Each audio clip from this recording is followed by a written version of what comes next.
Hello friends, welcome back to my channel Gyan Sankalp. तो friends, आज हम history UP PGT PYQ series चल रही है, उसमें 2003 का क्वेश्चन आज के क्लास में हम करने वाले। इससे पहले मैंने 2002 के क्वेश्चन करा रखे हैं, अगर आपने वो नहीं देखा है तो प्लीज़ देख लीजिएगा। चलिए स्टार्ट करते हैं आज का क्लास। और अभी तक नहीं जुड़े तो प्लीज़ चैनल को सब्सक्राइब भी कर लीजिए और वीडियो को लाइक भी कर दीजिए। चलिए, पहला क्वेश्चन है आज के क्लास का। पुरापाषाण युगीन मानव को आग की जानकारी हुई कब हुई थी? तो नवपाषाण काल में हुई थी। इसका एक्सप्लेन मैंने पिछले क्लास में करा रखा है, इसलिए जिसका पहले हो चुका उसका नहीं कराऊंगी। और एक और फ्रेंड्स, मैंने एलडी ग्रेड का भी क्वेश्चन सॉल्यूशन करा रखा ऑफिशियल आंसर की से, तो वो भी आप वीडियो देख सकते हो, ताकि आपको आने वाले एग्ज़ाम, अगर आप पीजीटी या टीजीटी दे रहे हो, तो उसमें काफ़ी हेल्प करेगा। हैंडेक्स, क्लीवर आदि उपकरण किस पुरापाषाण परंपरा के परिचायक हैं? तो निम्न पुरापाषाण काल के हैं। ठीक है, थोड़ा सा देख लेते हैं। कुल्हाड़ी, हस्त, कुठार, विद्यानी, क्लीवर और गंडास, खंडक आदि उपकरण निम्न पुरापाषाण परंपरा के परिचायक। निम्न पुरापाषाण युग को अधिसंख्यक स्थल सिंधु नदी के सहायक सोहन नदी घाटी में मिला है। ठीक है, आगे है वह सैंधव पुरास्थल जहाँ झूकर झाकर संस्कृति विकसित हुई, तो वो था चाहुंद्रो। ठीक है, सैंधव पुरास्थल चाहुंद्रो मोहनजोदड़ो से लगभग 130 किलोमीटर दक्षिण में स्थित इस स्थान की खोज 1934 में एन.जी. मजूमदार ने किया था। 1943 में मई के द्वारा यहाँ उत्खनन कराया गया था। झूकर झाकर संस्कृति विकसित हुई। झूकर झाकर संस्कृति का विकास सैंधव संस्कृति के बाद हुआ। चाहुंद्रो एकमात्र ऐसा स्थल है जहां से वक्राकार ईंटें मिली है और मिट्टी की पकी हुई पाइपनुमा नलियों का प्रयोग किया गया है। आगे, स्वतंत्रता के उपरांत भारत के किस प्रांत में सबसे अधिक सैंधव पुरास्थल मिले हैं?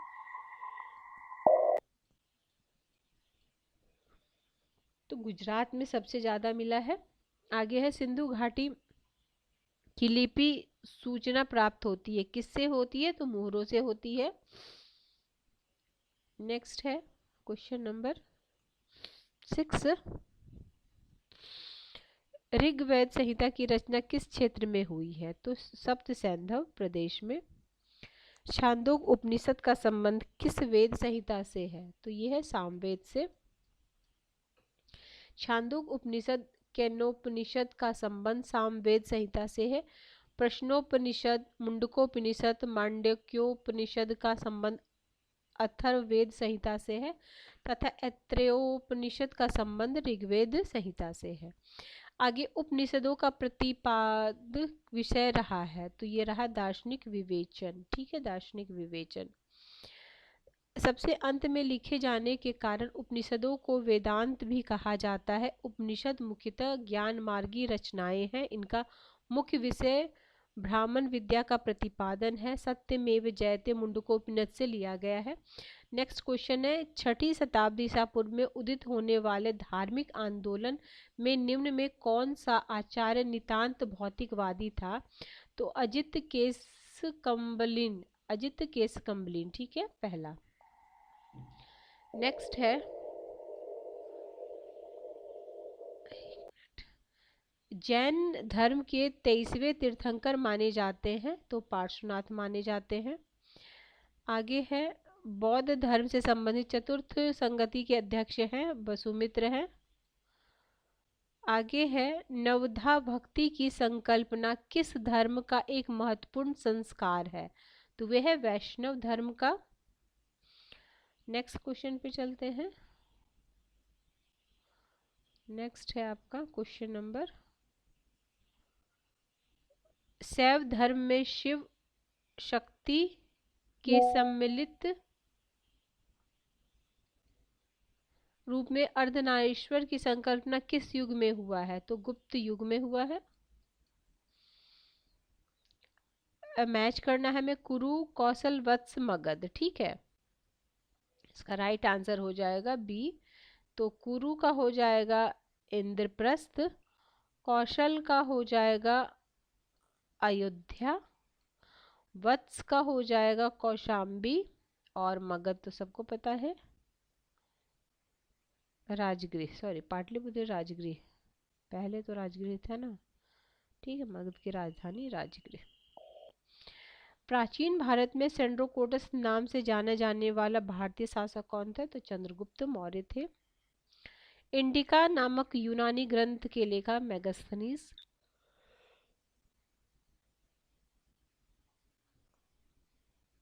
अशोक के किस शिलालेख में उसके कलिंग विजय का उल्लेख मिलता है? तो ये है आपका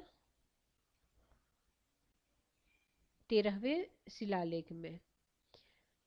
मौर्य काल में राजकीय मुद्रा को क्या कहा जाता था? तो पन कहा जाता था। ठीक है, एक बार और देख लेते। अशोक के 13वें शिलालेख में उसके कलिंग विजय का उल्लेख मिलता है। अशोक ने 261 ईसा पूर्व में कलिंग पर आक्रमण किया, जिसमें 1 लाख लोग मारे गए थे और लगभग 1,50,000 लोग बंदी बनाए गए। फलतः सम्राट अशोक ने शस्त्र त्याग की घोषणा कर दी।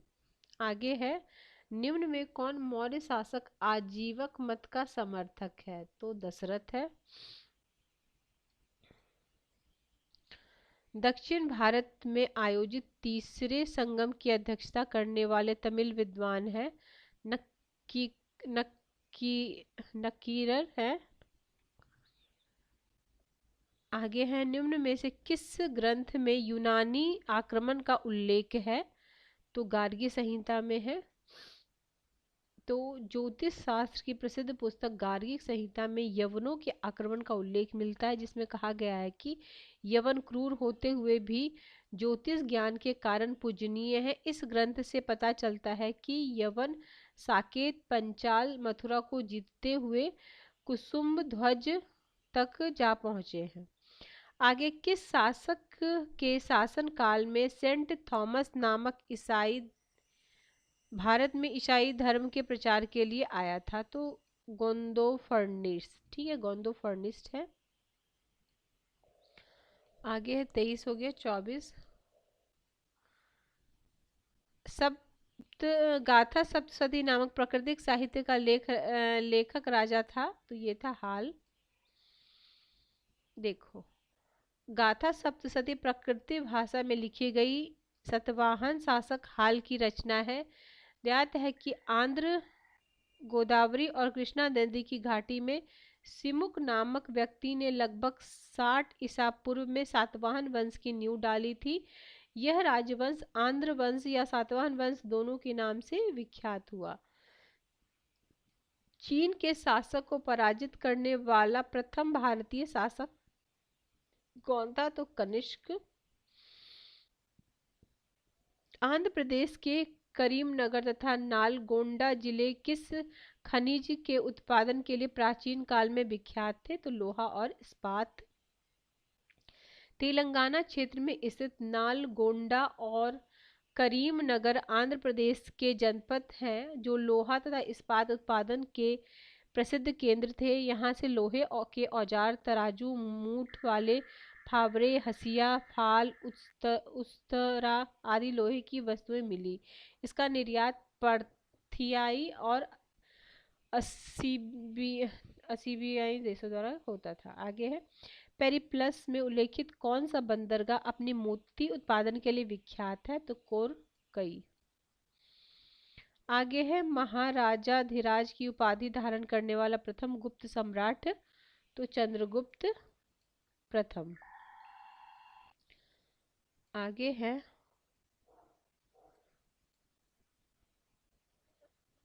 चंद्रगुप्त द्वितीय विक्रमादित्य ने किस एक राजवंश से वैवाहिक संबंध नहीं स्थापित किए थे? तो लिच्छवी राजवंश से नहीं किए थे। किससे किए थे? नागवंश से, बकाटक वंश से और कदम वंश से। तो चंद्रगुप्त द्वितीय विक्रमादित्य ने तीनों राजवंश से अपना वैवाहिक संबंध स्थापित किया था।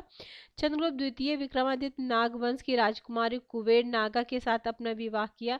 चंद्रगुप्त द्वितीय ने अपनी पुत्री प्रभावती गुप्ता का विवाह बकाटक नरेश रुद्रसेन द्वितीय के साथ किया और कंदम राजवंश से वैवाहिक संबंध संभवतः अपने पुत्र कुमार गुप्त का स्थापित किया। चंद्रगुप्त द्वितीय ने लिच्छवी राजवंश से वैवाहिक संबंध स्थापित नहीं किया। आगे निम्न किसने सोने के सिक्के के वजन में सबसे अधिक भारी था? तो वो था स्कंदगुप्त का सोने का सिक्का। आगे है निम्नलिखित अभिलेखों में से किस एक में स्कंदगुप्त के राज्यकाल में हूनों के आक्रमण का उल्लेख मिलता है? तो भीतरी अभिलेख में, ये भी कई बार एग्जाम में आया हुआ है।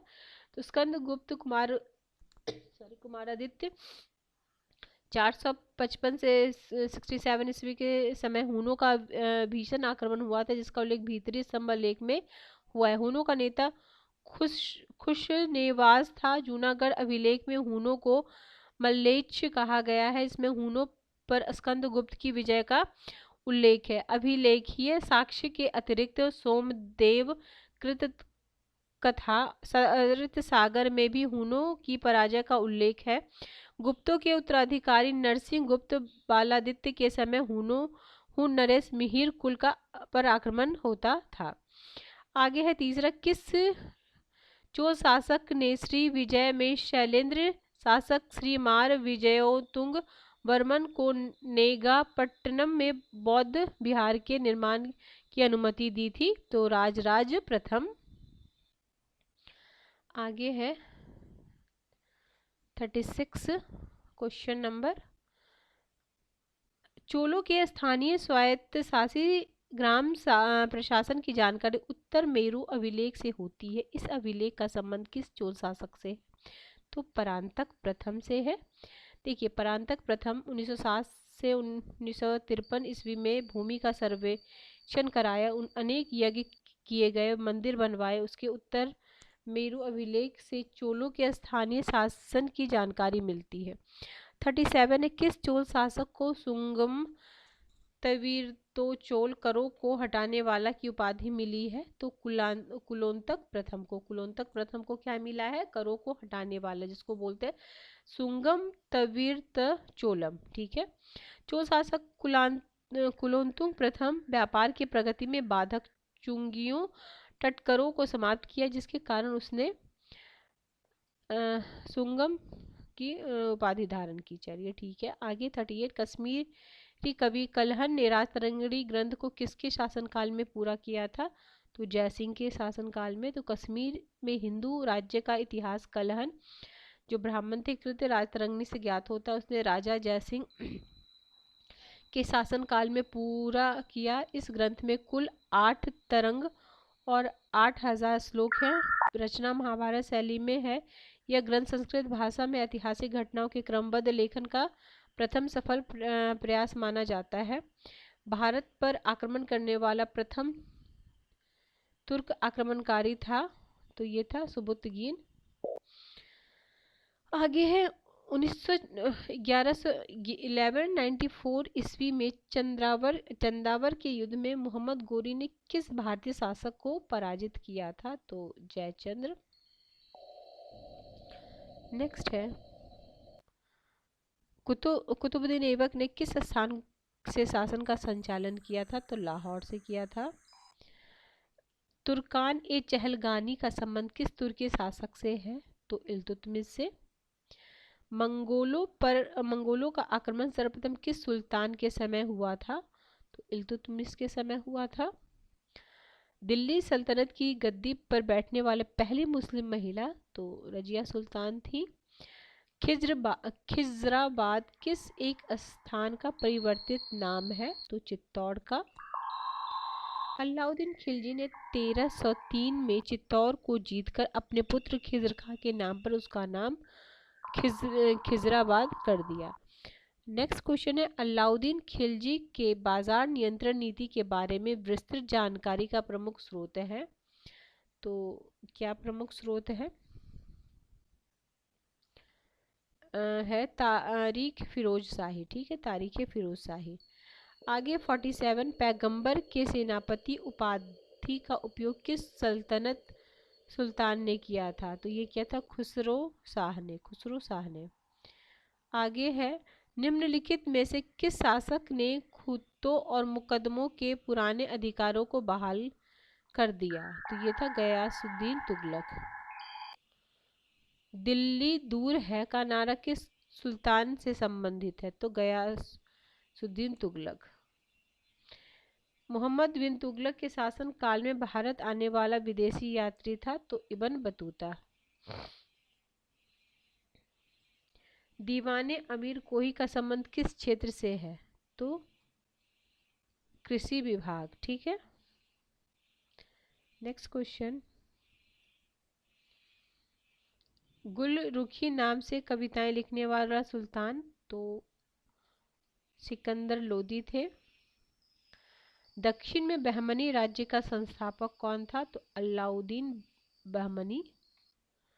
एक मिनट में थोड़ा सा इसको दक्षिण में बहमनी राज्य एवं राजवंश का आरंभ दिल्ली के सुल्तान मोहम्मद बिन तुगलक के एक अधिकारी हसन उपनाम जफर शाह ने 1347 में की थी। हसन अपने को फारस के वीर योद्धा बहमन का वंशज मानता था, इसलिए उसका वंश बहमनी कहलाने लगा। तख्त पर बैठने के बाद हसन ने अलाउद्दीन बहमन शाह पर खिताब धारण कर लिया और अपनी राजधानी कुलवर्ग अथवा गुलवर्ग में बनाई। आगे मैच द फॉलोइंग है, राज्य है और राजवंश है। खानदेश है, बरार है, बीजापुर है, गोलकुंडा है, बीदर है। इसका राइट आंसर 2 है। तो ए में 2 फारूकी है, खानदेश फारूकी है, बरार हो जाएगा आपका इमाद शाही, बीजापुर है आपको आदिल शाही, गोलकुंडा है आपके कुतुब शाही और बीदर है वरीद शाही। ठीक है। आगे है, मलिक अंबर किस राज्य का वजीर था? तो अहमदनगर का वजीर था मलिक अंबर। मलिक अंबर एक अबीसीनियाई दास था जिसने अहमदनगर की स्वतंत्रता के लिए संघर्ष किया।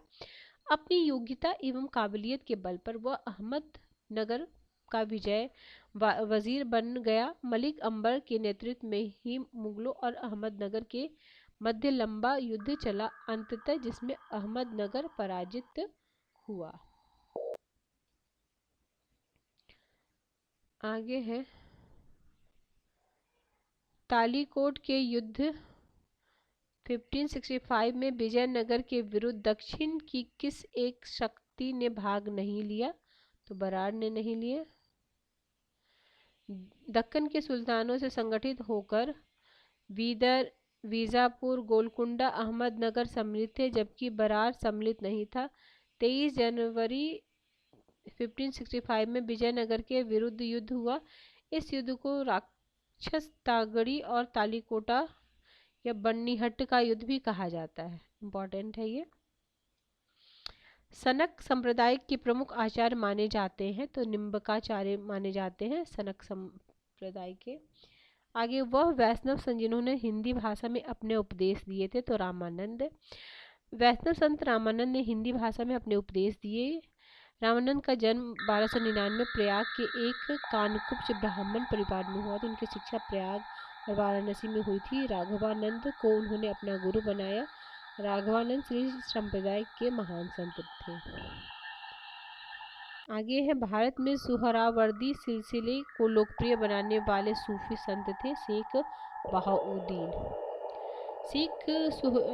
भारत के सुहरावर्दी सिलसिले की स्थापना शेख बहाउद्दीन जकारिया ने किया था। उन्होंने सुहरावर्दी सिलसिले का केंद्र मुल्तान को बनाया था। शेख ने कुबाचा के विरुद्ध इल्तुतमिश की सहायता की थी, जिसके बदले सुल्तान ने शेख को शेख उल इस्लाम की उपाधि दी थी।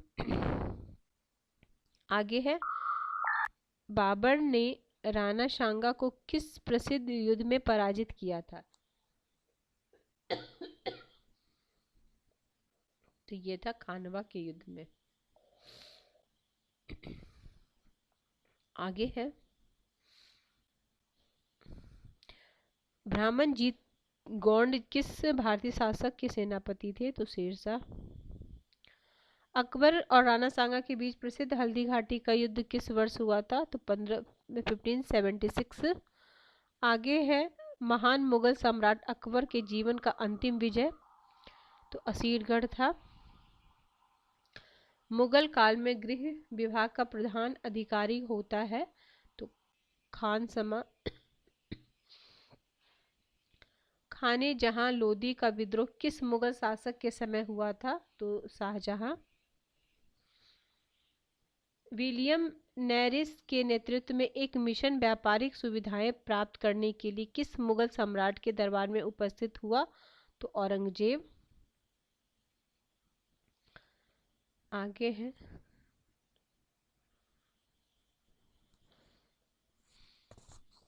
ईस्ट इंडिया कंपनी को सुनहरा फरमान गोल्डन,